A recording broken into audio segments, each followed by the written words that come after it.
expedition, a science adventure. Kyle visited a local park with his class to learn about ecosystems. He was excited to explore nature. They started by observing different plants. Kyle was fascinated by the variety and colors. Kyle learned about the importance of bees in the ecosystem. He watched them pollinate flowers with interest. At a small pond, Kyle discovered various aquatic creatures. He was amazed by the pond's ecosystem. They learned about recycling and conservation. Kyle understood how he could help protect the environment. Kyle decided to start a recycling project at school. He faced challenges, but was eager to make a difference.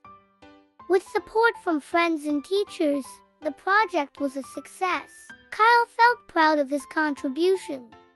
He created posters to educate others about the environment. Kyle was creative and informative in his approach. The project inspired others to be more eco-conscious. Kyle realized the impact he could have.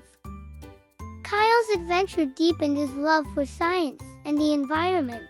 He dreamed of future eco-projects. Do you like the story? Hope you can give us a like and subscribe to our channel for more stories.